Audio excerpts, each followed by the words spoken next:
శివరాత్రి వేళ కీసర రామలింగేశ్వర ఆలయానికి భక్తులు పోటెత్తారు. భక్తుల రద్దీని దృష్టిలో పెట్టుకుని తెలంగాణ ప్రభుత్వం అన్ని ఏర్పాట్లు చేసింది. కీసరలో జరుగుతున్న శివరాత్రి వేడుకల విశేషాలను మా కరెస్పాండెంట్ దేవి అందిస్తారు.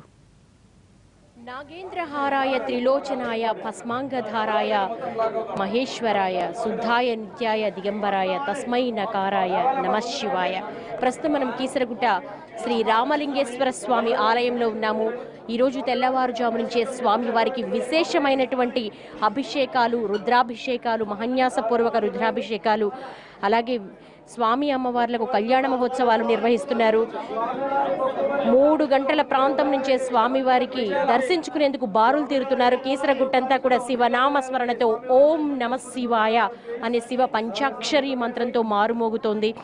మనం ఒక రకంగా చూసుకుంటే గనక వందే శంభు ఉమాపతిం సురగురం వందే జగత్కారణం వందే పన్నగభూషణం మృగధరం వందే పశూనాం పతిం అంటూ ఈ యొక్క ఆలయ ప్రాంగణం అంతా కూడా మారుమోగుతోంది.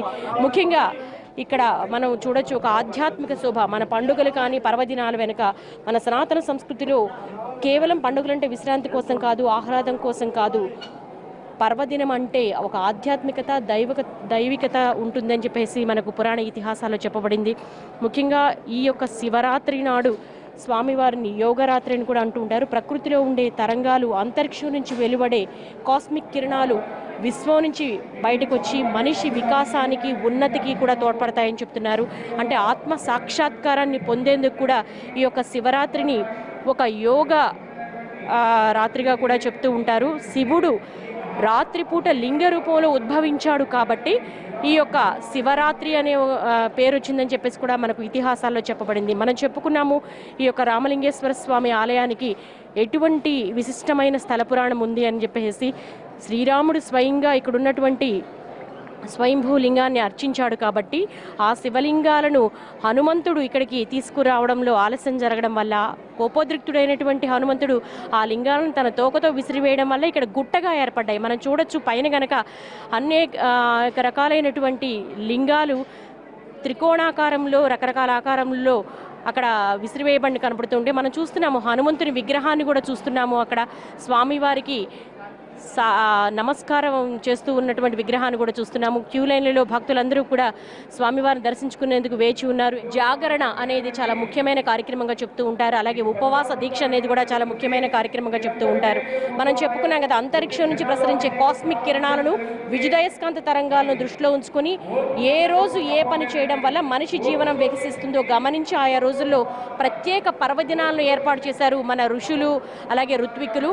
అందులో భాగంగానే ఈ రోజు ప్రకృతి నుంచి వచ్చేటువంటి కాస్మిక్ కిరణాలు, విద్యుదయస్కాంత తరంగాల ద్వారా వచ్చేటువంటి శివరాత్రి రోజు, పరమ పవిత్రమైన రోజున వచ్చేటువంటి తరంగాలు మనిషిని మాధవుని నుంచి మహనీయునిగా మారుస్తుంది. అలాగే తన ఆత్మ సాక్షాత్కారాన్ని, మనోవికాసానికి పెంపొందింపజేస్తుందని చెప్పేసి మనకి ఇతిహాసాల్లో చెప్పబడింది. అందుకనే ఈ శివరాత్రి పర్వదినం ముఖ్యంగా శివుణ్ణి ఒక సరళమైన దేవుడిగా చెప్తూ ఉంటారు. అంటే చాలా నిరాడంబరతకు ప్రతీకగా శివుని కొలుస్తూ ఉంటారు.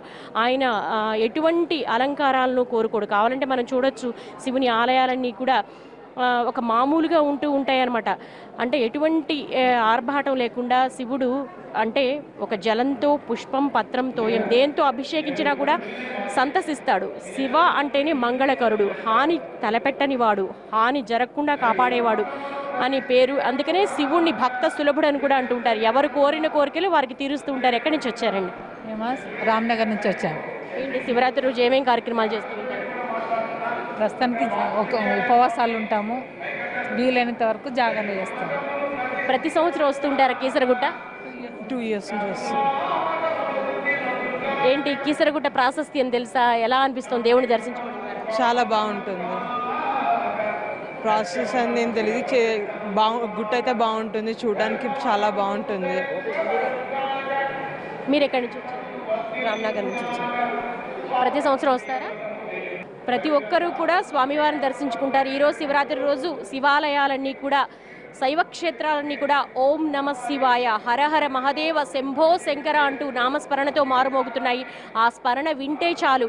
ముఖ్యంగా కవులు, కళాకారులు కూడా చెప్తూ ఉంటారు, శివుడు చాలా సరళమైన దేవుడు. అంటే పండిత పామరులను కూడా రంజింపజేయగల గొప్ప శక్తి, అనుగ్రహించగల శక్తి, భక్త సులభుడు శివుడు. అందుకనే శివుణ్ణి దేవరా అని పిలుస్తూ ఉంటారు, రారా శివ అంటూ ఉంటారు. ఎవరు ఏ విధంగా కొలిసినా కూడా వాళ్ళందరికీ కూడా చక్కగా కొంగు బంగారమై వరాలను ఇచ్చేటువంటి ఒక అద్భుతమైన దేవుడిగా మనం శివుడిని కొలుస్తూ ఉంటాం. ఇది కీసరగుట్టలో ఉన్నటువంటి ఆధ్యాత్మిక శోభ. ఇవాళ సాయంత్రం విశేషమైన కార్యక్రమాలు, సాంస్కృతిక కార్యక్రమాలతో పాటు ఆధ్యాత్మిక ధార్మిక కార్యక్రమాలు కూడా ఉంటాయి. ఈ రోజంతా కూడా జాగరణ కార్యక్రమాలు నిర్వహిస్తూ ఉంటారు. Over to